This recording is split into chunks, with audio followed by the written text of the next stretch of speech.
Hey everyone, welcome back to another video.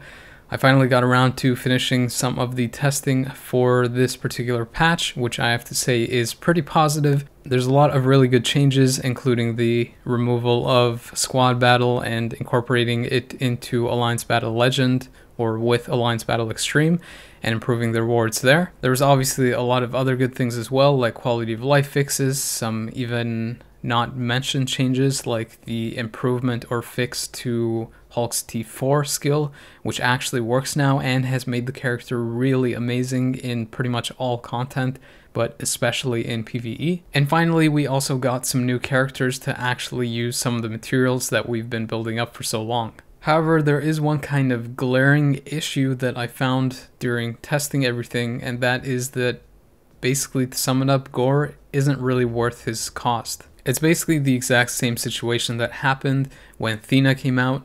She was this character that was basically the prize or the end goal for doing the epic quest, and the character really wasn't worth the cost and all the effort to get as the final reward. With Gorr, it's basically the same thing, except that he isn't a final reward. You simply have to beat his stage at least 10 times to get his bios and unlock him. However, once you are able to unlock him, I'm struggling to kind of find out what the selling point is for the character, not only for newer accounts and even mid-level accounts, but even high-end accounts that build all characters. I guess that one of his greatest benefits is that he has a good leadership for PvP content to an extent, since you do get that debuff and the HP increase to villains. But in Timeline, you can get just as good a leadership with Thanos, and Thanos is a better standalone character, which basically leaves the character to excel in Alliance Conquest.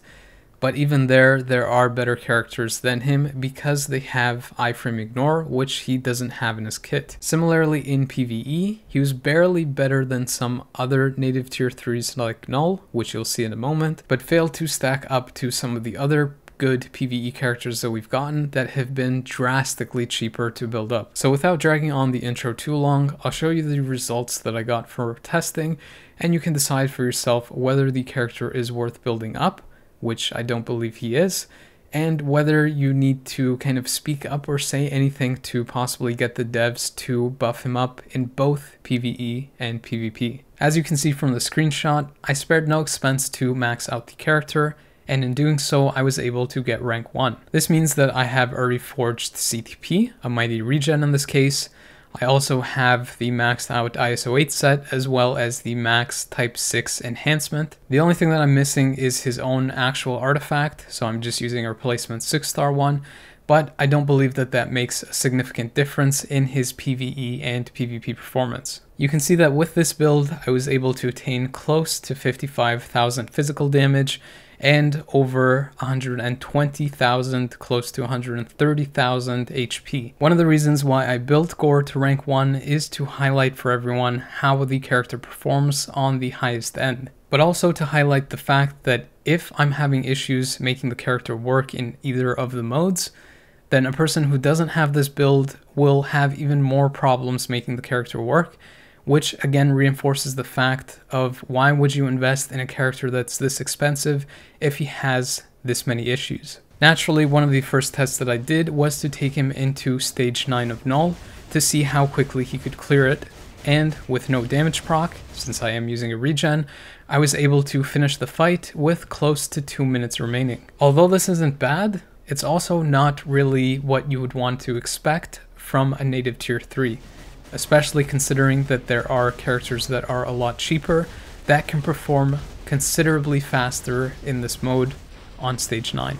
In terms of my account, a character that can finish this stage with about 2 minutes and 30 seconds remaining, or a little bit more than that, show that they have potential in PvE to be a really strong character. To put it into perspective, I have an equivalent build on Null, and I was able to finish about close to 10 seconds slower than Gorr. But I do have an artifact on Gorr, and I don't have one on Null. So if you do kind of maybe factor in some of the damage that you get from the artifact, regardless of what type it is, it might be kind of an equivalent result between the two characters, which is kind of ridiculous to think that a character that is 2 years old can even come close to one in 2002. Also, since I am talking about Null, I also hope that he gets a uniform and possibly an artifact before the next major update occurs, since as you can see, he has fallen behind the kind of baseline of what a good PvE character is now. To provide you a better reference point, I also tested Scream, which is a free character with her new uniform, and with a build that's not even close to as good as Gore or Null, and despite that, I was still able to finish with over 2 minutes and 30 seconds remaining. So if you look at the PvE aspect alone, Gore and Null are characters that are over 200 million cost in gold to be able to build them up to their kind of max rank, not even considering the max build. And they're still performing worse than a free character with just the uniform and a medium level build. So you might be thinking that that's not really a fair comparison, since Scream is designed to be better in PvE since she doesn't really have too much PvP value. So here is another example of me testing Toxin. This character definitely excels in PvP, as you'll see from following videos and some clips that I included with this one, but despite that, even with a medium level build and no damage proc, I was still able to clear the stage faster than both Gore and Null. Although the character is premium, you can get him free for now from the future pass, and as long as you have a Mega Tier 2 ticket, which you can get from events and other stuff now, the character is way cheaper to build up and better in both modes. If you wanted to get a little bit more information about the character himself and maybe why he doesn't perform that well, in terms of the build options that you have for the character for PvE specifically, I would say that a CTP of Rage is likely your best bet. Although the character seems like he is proc friendly, a lot of his skills actually require a slight delay cancel, which can trigger your proc early and not allow you to stack up the skills and proc on the skill that you want.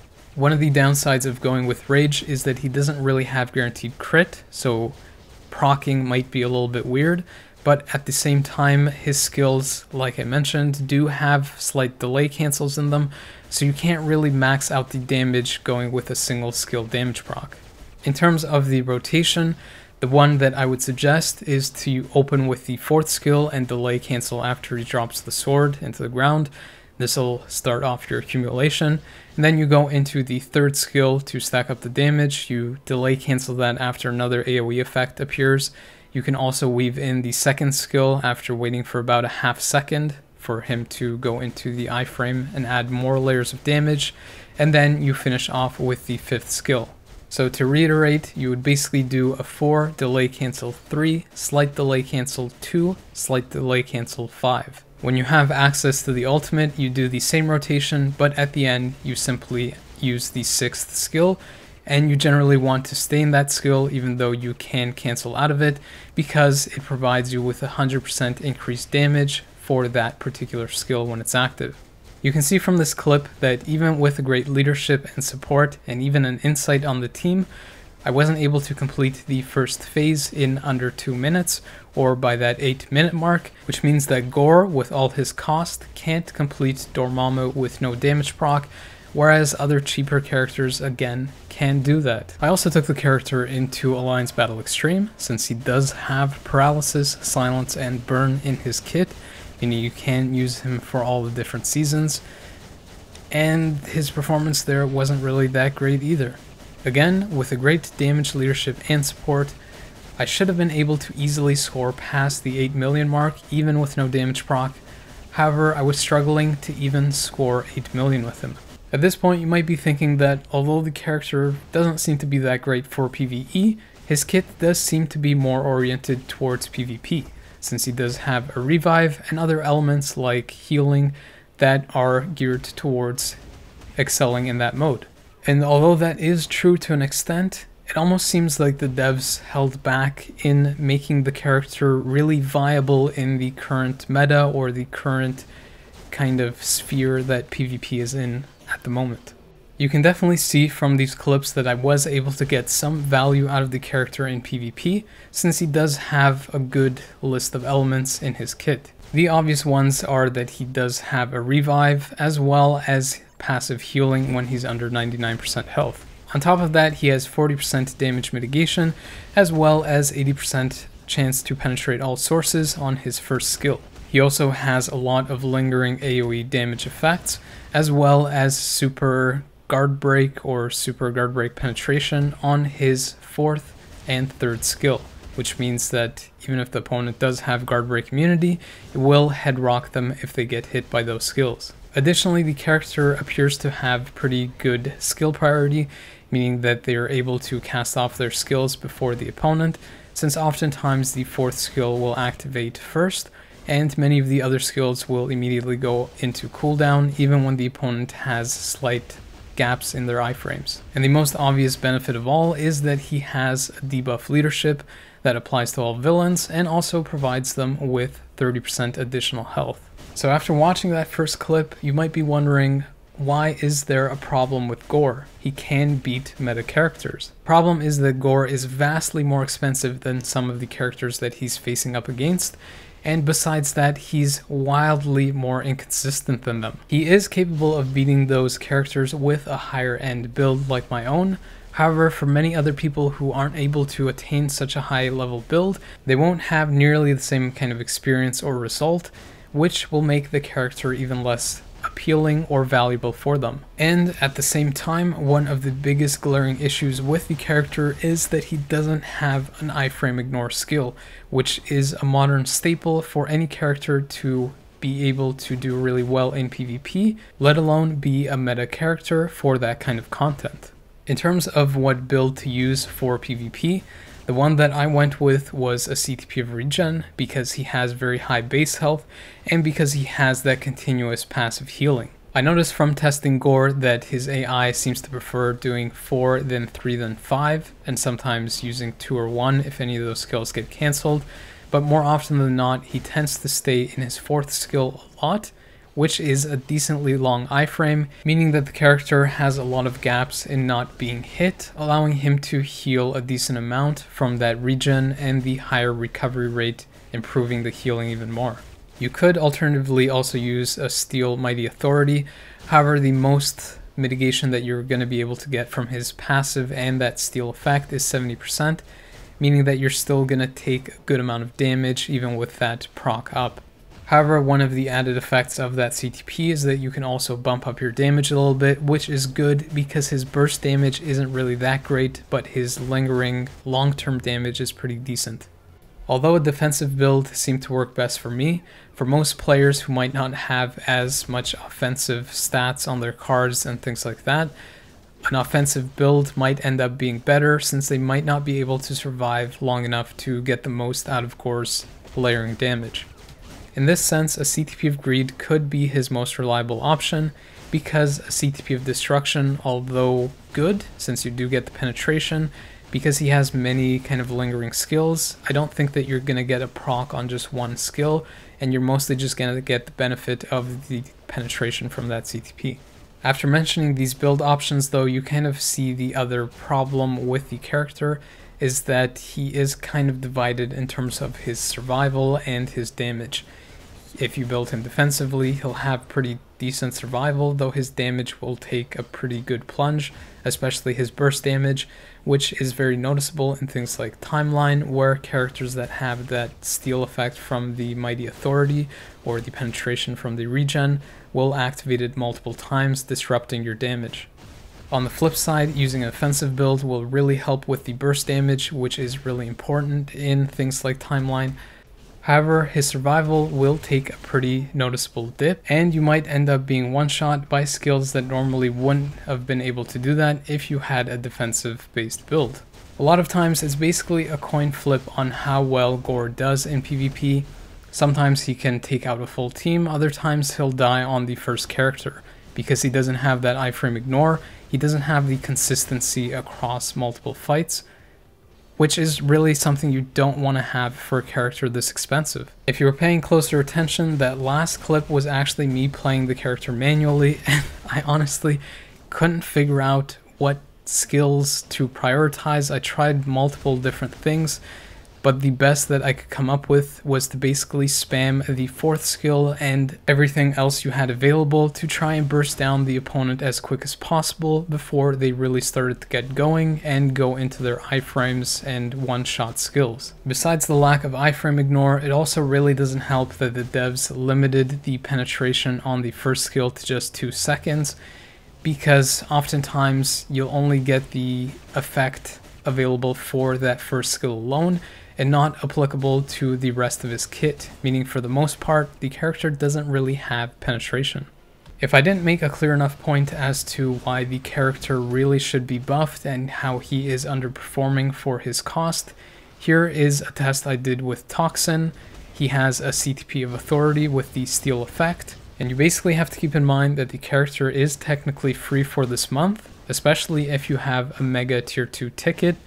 The build is much lower than Gore's, and the character is much cheaper to build up. If you note the health on the character, however, you'll see that he's basically at full almost all the time, and only really struggles when he's fighting Warlock, since he does have a type advantage versus Toxin.